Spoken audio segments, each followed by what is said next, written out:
Hello, my name is Munize Jahangir. I'm from Pakistan, from Aaj TV, and my question to you over here is that the Foreign Minister Bilawal Bhutto Zardari made a bold move by coming here, and it is being seen as a breakthrough. He is also being criticized, but how do you, India, see it? Do you see it as a breakthrough, and what will be your roadmap in the future to resumption of at least diplomatic ties with Pakistan? Sir, perhaps 4 questions. I'll hand over to you, sir. देखिए, 3 सवाल जो हैं वो पाकिस्तान पर थे, एक सवाल जो है वो चाइना पर था। तो ये 3 सवाल जो पाकिस्तान वाले सवाल जो हैं मैं एक साथ लेना चाहूँगा ताकि because they are overlapping questions. First of all let me say this, as a foreign minister of an SCO member state, Mr. Bhutto Zardari was treated accordingly. As a promoter, justifier, and I'm sorry to say spokesperson of a terrorism industry, which is the mainstay of Pakistan, his positions were called out and they were countered, including at the SCO meeting itself. So let me come to the specifics. On the China-Pakistan economic corridor, this so-called corridor, I think it was made very clear, not once but twice in the SCO meeting, that connectivity is good for progress, but connectivity cannot violate the territorial integrity and sovereignty of states. So this has been our long-standing position. Nobody should have any doubt about it. And I assure you, those who are in the room today had no doubt about it. I made sure of that. Regarding आपका दूसरा जो था वो G20 के बारे में था. Now, you know, I don't think there is a G20 issue to debate with anybody. Certainly not with a country which is nothing to do with the G20. I mean, Jammu and Kashmir was, is, will always be a part of India, and the G20 meetings are held in all the Indian states and union territories, so it is completely natural that it is held there. जो आपका जो दूसरा सवाल जो था कि from what I understood that India and Pakistan should sit together. You know, victims of terrorism do not sit together with perpetrators of terrorism to discuss terrorism. Victims of terrorism defend themselves, counter acts of terrorism, they call it out, they delegitimize it, and that is exactly what is happening. So to come here and preach these hypocritical words as though we are on the same boat, I mean, they are committing acts of terrorism. And you know, I don't want to jump the gun on what happened today, but I think we're all feeling equally outraged.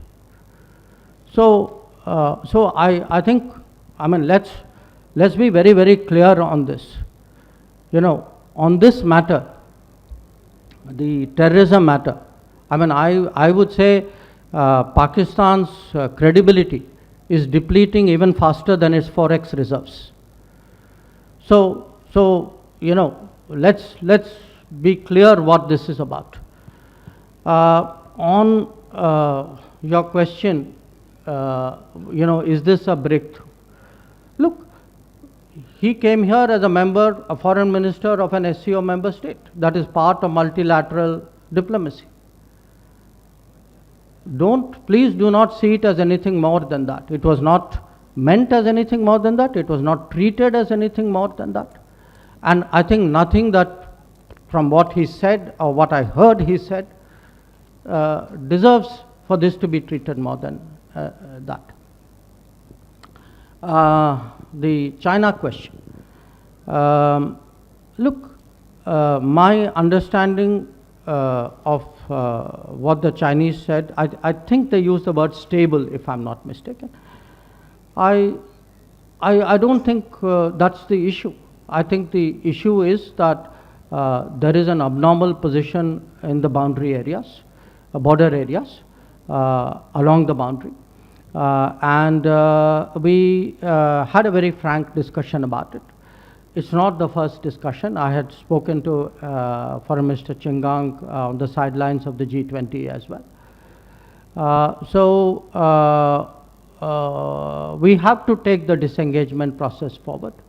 And I have made it very clear, frankly, publicly as well, and what I say within the room is not different from what I say outside, which is that India-China relations are not normal and cannot be normal if the peace and tranquility in the border areas is disturbed.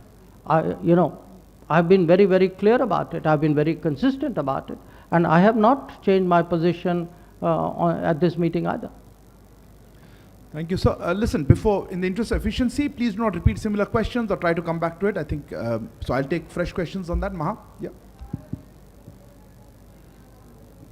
Sir, Maha Siddiqui from NDTV. Sir, how does India view being part of an organization which is now largely being viewed as an anti-West grouping? Yeah, Neeraj?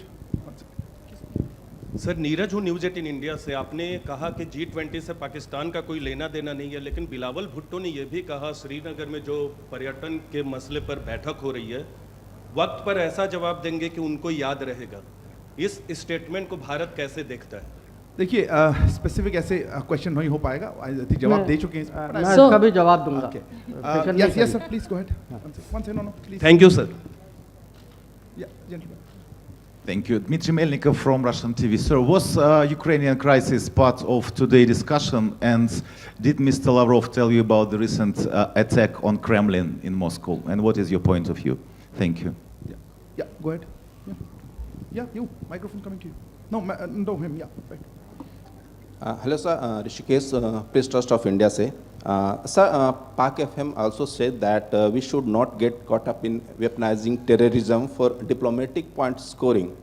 So, what are your views on this? Manish, Manish, yeah, microphone. We'll take this 5. Sir, Manish Chand, India Rights Network. Just before his meeting with you, Chinese Foreign Minister was addressing a function in honor of Dr. Kotnis, where he spoke about people-to-people contacts and finding a new path of peaceful coexistence. Did you see any signaling towards, some sort of peace move, some sort of restructuring of engagement? Manish, she answered this question. Anyway, No, thank you, sir. still the people-to-people part is important. Okay, let me start with the anti-West, SCO perceived as an anti-Western grouping. Look, how people perceive it is something I cannot answer for. What I can say is it is a grouping where membership serves India's interests. India has a multi-directional foreign policy with many partners, and it's not always necessary or sometimes possible that all partners get along with other partners. So this is characteristic of the foreign policy in today's very fluid and I would say multipolar and sometimes uncertain, volatile world. So we are members of SCO because it serves our interests. It is a major Eurasian grouping. There are, most other members of this grouping are countries with whom we have strong bilateral relationships, obviously not all. I think really that's how I would present our participation. I will jump that question, come to the Ukraine question because I want to take the Pakistan relation